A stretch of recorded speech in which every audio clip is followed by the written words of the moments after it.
It was just another mundane Monday morning. I sat at my desk, staring at the computer screen, my fingers idly tapping against the keyboard.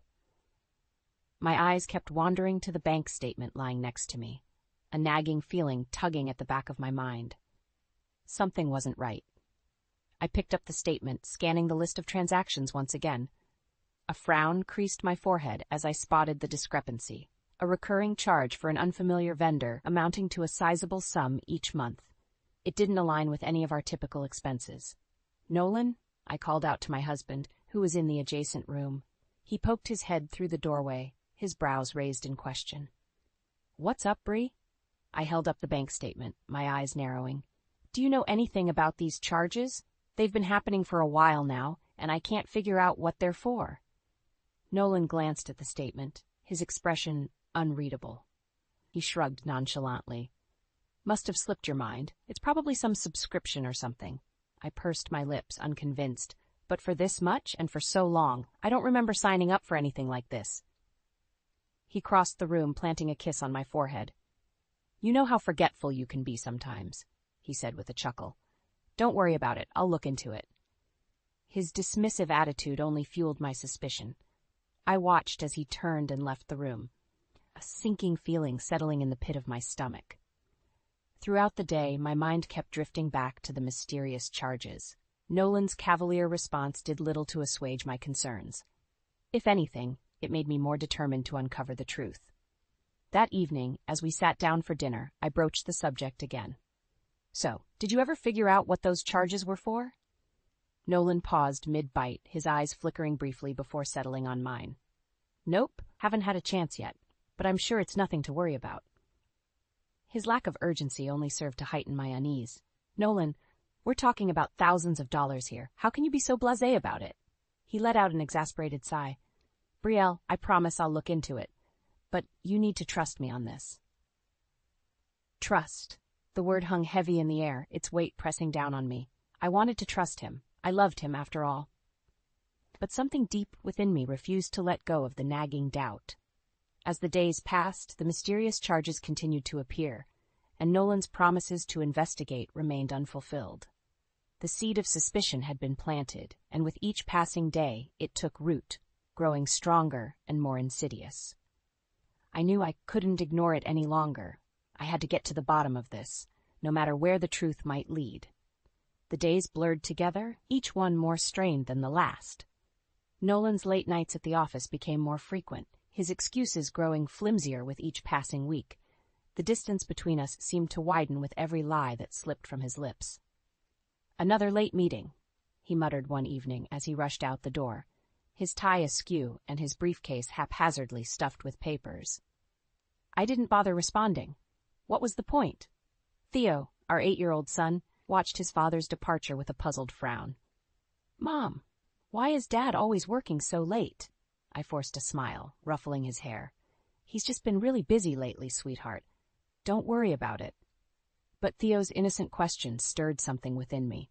The seeds of doubt that had taken root were now sprouting, their tendrils wrapping around my heart and constricting tighter with each passing day. A few evenings later, as I was tucking Theo into bed, he piped up again. "Mom, who's Cora?" I froze, my heart skipping a beat. "What did you say?" "Cora," he repeated, his brow furrowed. "Dad keeps talking about her at work." A cold chill ran down my spine. Pushing down the rising panic, I managed a strained smile. "I'm sure it's just someone from the office, honey. Nothing to worry about." But as I left Theo's room, my mind was racing. Who was this Cora? And why was Nolan constantly mentioning her name? The next day, I confided in my best friend Elise over coffee. "Am I being paranoid here?" I asked, my voice trembling. "Or is there something going on that I'm missing?" Elise's expression softened with concern. "Bree, you know I love Nolan, but his behavior lately has been sketchy, to say the least. Those late nights, the unexplained charges, it's not looking good." I swallowed hard, my grip tightening around my mug. "And now this Cora woman? What am I supposed to think?" Elise reached across the table, squeezing my hand reassuringly. "Look, I hate to say this, but I've heard rumors around the office about Nolan being seen with another woman." The air seemed to be sucked from my lungs. "You're kidding." She shook her head solemnly. "I wish I were. It could be nothing, but..." Her words trailed off, but the implication hung heavy in the air. Suddenly, everything started to make sense. The late nights, the mysterious charges, the unknown woman's name. A sickening realization washed over me. Could Nolan really be having an affair? A few weeks later, I found myself at a company event hosted by Nolan's firm. I had been dreading the evening, but I knew it was crucial to put on a brave face, at least for the time being. As I mingled with colleagues and their spouses, my eyes constantly scanned the room, searching for any sign of the mysterious Cora. Part of me hoped she was just a figment of my imagination, a misunderstanding blown out of proportion. But deep down I knew the truth was far more sinister. And then, as if summoned by my very thoughts, she appeared. A stunning woman in a form-fitting red dress, her dark hair cascading over her shoulders in perfect waves. She moved through the crowd with an air of confidence, turning heads wherever she went. My heart sank as I watched her approach a group of Nolan's coworkers, exchanging friendly banter and laughing at their jokes. This was her, Cora, the woman who had been occupying so much of my husband's time and thoughts. As if sensing my gaze, she turned and caught my eye. For a moment her expression faltered, a flicker of uncertainty crossing her features. Then, as quickly as it had appeared, it vanished, replaced by a casual smile. She sauntered over to me, her hips swaying with each step. "Hi there," she said, extending her hand. "I'm Cora. You must be one of the wives." I forced a tight-lipped smile, grasping her hand briefly. "Brielle. Nice to meet you." Her eyes widened ever so slightly, but she recovered quickly. "Lovely to meet you too, Brielle. I've heard so much about you." The lie dripped from her lips like honey, sickly sweet and utterly false. Anger bubbled within me, but I kept my composure, nodding politely. "So, Cora," I said, my voice carefully measured, "how do you know my husband?" She laughed, a tinkling sound that set my teeth on edge. "Oh, we've been working on a project together for a while now. Nolan's just the best, always staying late to make sure everything's perfect." My stomach churned at the implication behind her words. So, this was the reason for all those late nights, all those flimsy excuses. Nolan had been spending his time with this woman, this Cora, right under my nose. "That's wonderful," I managed, fighting to keep the sarcasm from seeping into my tone. "He's so dedicated to his work." Cora nodded eagerly, oblivious to the venom laced in my words. "Absolutely. He's been such a great partner to work with." She leaned in conspiratorially, her voice dropping to a hushed whisper. "Between you and me, he's mentioned a few times how his wife doesn't really understand the demands of his job." My hands clenched into fists at my sides, nails digging into my palms. The audacity of this woman standing before me and essentially admitting to her role in my husband's betrayal was almost too much to bear, but I forced myself to remain calm, to play along. For now. I would have my revenge, but it would be calculated, precise. Nolan and his mistress would reap what they had sown, and the consequences would be devastating. The days following the company event were a blur of pain and anger. I could barely look at Nolan without feeling a surge of white-hot rage coursing through my veins. The man I had loved, the man I had trusted, had betrayed me in the cruelest way imaginable. I knew I needed to confront him, to finally bring this sordid affair into the light. But I also knew I couldn't do it blindly. I needed proof, evidence to back up my accusations. That's when I reached out to a private investigator, a discreet professional recommended by a friend. Within days, he had compiled a dossier of damning information. Photographs of Nolan and Cora together, receipts for lavish dinners and hotel stays, even records of suspicious financial transactions. Armed with this arsenal of evidence, I summoned Nolan home early one evening, my hands trembling as I laid out the incriminating materials on the kitchen table. When he walked through the door, his brow furrowed at the sight before him. "Bree, what's going on?" I took a deep breath, steadying myself. "You know exactly what's going on, Nolan. Or should I say, you and Cora know what's going on." His face paled, his eyes flickering towards the damning evidence. I don't know what you're talking about. Don't insult my intelligence," I snapped, my voice rising. "I have proof of your affair. The late nights, the unexplained expenses, the cozy dinners and hotel trysts. It's all right here." Nolan's shoulders slumped, and he sank into a chair, burying his face in his hands. "Brielle, I'm so sorry." "Sorry?" I scoffed, shaking my head in disbelief. You're sorry? That's all you have to say after betraying me, after lying to me for who knows how long? He looked up at me, his eyes pleading. It's not that simple. We grew apart, Bree. You were always so focused on your work and I felt neglected. Cora, she made me feel appreciated again. My hands clenched into fists at my sides. So what? That justifies cheating on me. Lying to me, to our son? Nolan's gaze dropped, shame etched across his features. No, of course not. I know I've made a terrible mistake, but I want to make things right, Bree. I still love you. I laughed bitterly, the sound harsh and grating. Love me? You have a twisted way of showing it, Nolan. As I stared at the man before me, the one I had once trusted implicitly, I felt a steely resolve settle over me. This was not the end, not by a long shot. Nolan would pay for his betrayal, for the pain and humiliation he had inflicted upon me and our family. And I would be the one to make him suffer the consequences of his actions. In the days following my confrontation with Nolan, a cold determination settled over me. I would not be the scorned wife, meekly accepting his betrayal and moving on. No, Nolan would face the full consequences of his actions, and I would be the one to ensure it happened. My first step was to consult with a lawyer, a shark in a tailored suit, recommended by a friend who had gone through an ugly divorce herself. As I laid out the evidence of Nolan's affair and financial misdeeds, her eyes gleamed with a predatory hunger. We're going to bleed him dry, she assured me, a savage grin spreading across her face. He won't know what hit him.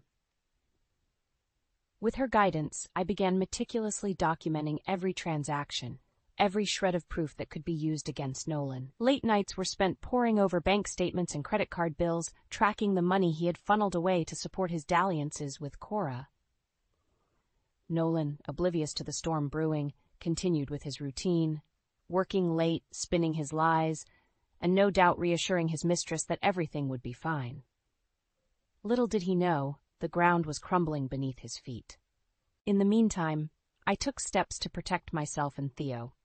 Quietly, I began siphoning funds into a separate account, squirreling away a nest egg for when the inevitable fallout occurred. I knew Nolan would try to retaliate, to punish me for exposing his deceit, but I would be ready.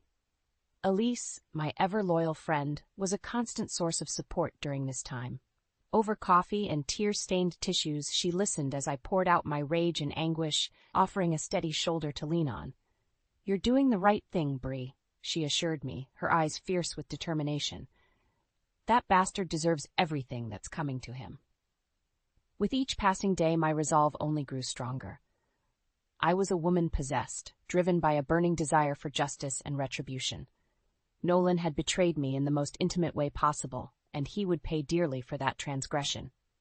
The final piece fell into place when I secured copies of Nolan's employment contract and company policy documents. Hidden amongst the legalese was a clause explicitly prohibiting misuse of company resources for personal gain, a violation that could result in termination. A slow, savage smile spread across my face as I realized the devastating implications.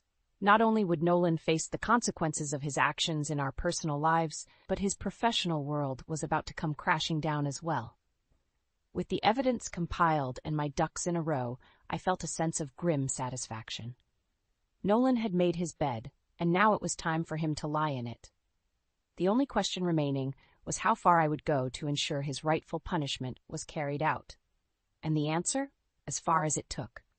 It was the annual Newland family gathering, an event Nolan and I used to look forward to each year. A chance to reconnect with relatives, share stories, and bask in the warmth of familial love. This year, however, the atmosphere was charged with a palpable tension. Nolan kept shooting furtive glances in my direction, no doubt sensing the storm brewing beneath my calm exterior. As the evening progressed, I bided my time, making small talk and laughing at the appropriate moments. All the while, I could feel the weight of the evidence burning in my purse, a ticking time bomb waiting to detonate. Finally, as dessert was being served, I couldn't contain it any longer. I stood, my chair scraping against the hardwood floor, and cleared my throat loudly. "If I could have everyone's attention, please," I announced, my voice steady despite the hammering of my heart. Conversation died down, and all eyes turned towards me, a mixture of curiosity and concern etched on their faces. "I have something I need to share with all of you." I continued, tugging the manila envelope from my purse. Something that concerns my husband, Nolan. Nolan's face drained of color, his knuckles whitening as he gripped the edge of the table. Brielle, what are you doing? He hissed. I ignored him, pulling out the stack of photographs and spreading them across the table. These are just a few examples of the evidence I've gathered, proving that Nolan has been engaged in a long-term affair with another woman. Gasps rippled through the room, and I heard my mother-in-law let out a strangled cry. Nolan's siblings leaned in, their expressions ranging from shock to disgust. It gets worse, I pressed on, my voice gaining strength with each word. Not only has Nolan been unfaithful, but he's also been siphoning money from our joint accounts to fund his escapades with this woman. I produced the bank statements and receipts, laying them out alongside the damning photographs.